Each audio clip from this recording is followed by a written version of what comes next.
45க்கும் மேற்பட்ட நாடுகள்ல இருந்து 30,000 பேருக்கு மேல இந்த மாநாட்டில் கலந்துக்கிட்டாங்க.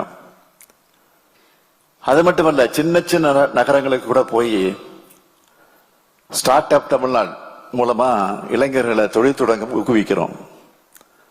அதனால இப்போ தமிழ்நாட்டில் இருக்கிற ஸ்டார்ட் அப் நிறுவனங்களோட எண்ணிக்கை எவ்வளவு தெரியுமா? 12,663.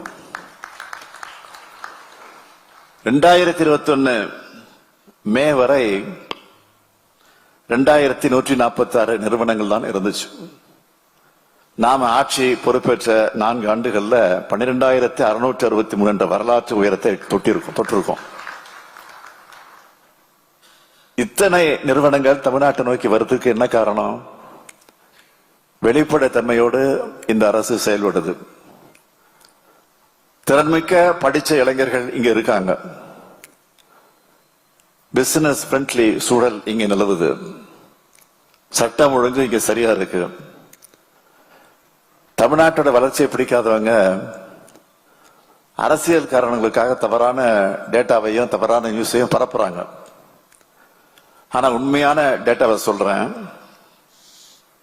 நாங்க ஆட்சிக்கு வர்றதுக்கு முன்னாடி 62,413 நிறுவனங்கள் இருந்த இந்த தமிழ்நாட்டில் இப்போ 79,185 நிறுவனங்கள் இருக்கு. அதாவது 16,772 நிறுவனங்கள் அதிகரிச்சிருக்கு. புதுசா வேலைக்கு சேர்ந்தவங்களுக்கு PF கணக்கு தொடங்கி அதை பராமரிக்கிறது ஒன்றிய அரசு. அதன்படி நாங்கள் ஆட்சிக்கு வந்ததுக்கு பிறகு 29,64,000 பணியாளர்கள் அதிகரிப்பதாக டேட்டாவை ரிலீஸ் பண்ணியிருக்காங்க. இதை விட தொழில் வளர்ச்சியில தமிழ்நாடு வளர்ச்சி அடைஞ்சிருக்கு என்பதற்கு டேட்டா தேவையா? அடுத்ததா, தமிழ்நாட்டுக்கு வர வேண்டிய சில நிறுவனங்கள் வெளிமாநிலத்துக்கு போறதாகவும் தொடர்ந்து செய்திகளை உருவாக்குறாங்க. இந்த செய்திகளை உருவாக்குறவங்க யாருன்னு பார்த்தால அவங்களோட நோக்கம் என்னன்னு புரியும்.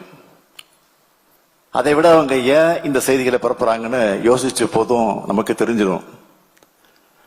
கடந்த 4.5 ஆண்டுகள் நம்ம ஆட்சியில தமிழ்நாட்டுக்கு வந்த முதலீடுகளை பார்த்து அவங்களால தாங்கிக்க முடியல. ஏன் இப்ப வரவேற்புரை ஆற்றிய பேசின தம்பி அமைச்சர் TRB ராஜா சொன்னார, இந்த மேற்கு மண்டலத்துக்கு மட்டும் எவ்வளவு முதலீடு வந்திருக்குன்னு புள்ளி விவரத்தோடு சொன்னார். இதெல்லாம் தான் அவங்களால தாங்கிக்க முடியல. நான் தெளிவா சொல்றேன், தொழில் முதலீடுகளை கொண்டு வர்றது என்பது சாதாரண விஷயம் இல்லை. பலத்த போட்டிகளுடைய, இன்னும் சொல்லணும்னா இந்திய மாநிலங்களுக்கு மட்டும் இல்ல, வியட்நாம், தாய்லாந்து போன்ற நாடுகளுக்கு கூட போட்டி போட்டு இந்த முதலீடுகளை தமிழ்நாட்டுக்கு கொண்டு வரும். அதுலயும் எந்த மாதிரியான முதலீடுகளை எவ்வளவு சலுகைகள் கொடுத்து கொண்டு வர்றது என்பதிலையும் கவனம் செலுத்துறோம். எத்தனை கோடி முதலீடுகள் என்பதை விட அது தமிழ்நாட்டுக்கு உகந்ததா, இங்க இருக்கிற இளைஞர்களுக்கு வேலை வாய்ப்பை உருவாக்க முடிகிறதா என சிந்திச்சு தான் கொண்டு வரோம். அதோட நம்ம நிதி நிலைமைக்கு ஏற்ப முறையான சலுகைகள் கொடுத்து தான் இந்த முயற்சிகள்ல நாங்க ஈடுபடுகிறோம். முதலீட்டாளர்கள் கேட்கிற சலுகைகளையும் அந்த முதலீடுகளால் தமிழ்நாட்டுக்கு கிடைக்கக்கூடிய பலன்களையும் ஒப்பிட்டுத்தான் சரியான முடிவை எடுக்கிறோம். அதனாலதான் தமிழ்நாடு இப்போ அடைஞ்சிருக்கக்கூடிய வளர்ச்சியை இன்னும் அதிகப்படுத்த ஒவ்வொரு மாவட்டத்துக்கும் பார்த்து பார்த்து திட்டங்களை செயல்படுத்திக்கிட்டு இருக்கோம். அப்படி தூத்துக்குடி, ஒசூரை தொடர்ந்து இப்போ கோவையில தமிழ்நாடு ரைசிங் மாநாட்டை நடத்திக்கிட்டு இருக்கோம். இந்த கோவையோட தொழில் சூழலை மேம்படுத்த செய்யப்பட்டு கொண்டிருக்கக்கூடிய சில பணிகளை மட்டும் இங்க எடுத்து சொல்லணும்னா, வாராப்பட்டியில பாதுகாப்புத்துறை உபகரணங்கள் பூங்கா அமைச்சிருக்கிறோம். ஏற்கனவே 20 தொழிற்சாலைகள், ஸ்டார்ட் அப் நிறுவனங்கள், MSME அதற்கு 57 ஏக்கர் ஒதுக்கப்பட்டிருந்த பூங்காவில் உட்கட்டமைப்பு வசதிகள் நிறைவேறுகிற நிலையில் இருக்கு. சூலூர்ல 200 ஏக்கர் பரப்பளவுல வான்வெளி மற்றும் பாதுகாப்பு தொழில் பூங்கா அமைச்சுக்கிட்டு இருக்கோம். Aero design and development, MRO, robotics, electronicals போன்ற துறைகள்ல ஸ்டார்ட் அப் மற்றும் எம்எஸ்எம்இ நிறுவனங்கள் பயனடைகிற வகையில் டிட்கோ நிறுவனம் டாடா டெக்னாலஜிஸ் நிறுவனத்தோட இணைஞ்சு பொது பொறியியல் வசதி மையத்தை அமைச்சுக்கிட்டு இருக்கு. சூலூர் வட்டத்தில் கரவலி, மாதாப்பூர், கனியூர் மற்றும் ராசிபாளையத்தில் பன்முக போக்குவரத்து பூங்காவை அமைக்க போறோம். செமிகண்டக்டர் மிஷன் 2030 என்ற இலக்குப்படி சூலூர் மற்றும் பல்லடத்தில் செமிகண்டக்டர் பூங்கா அமைக்க போறோம்.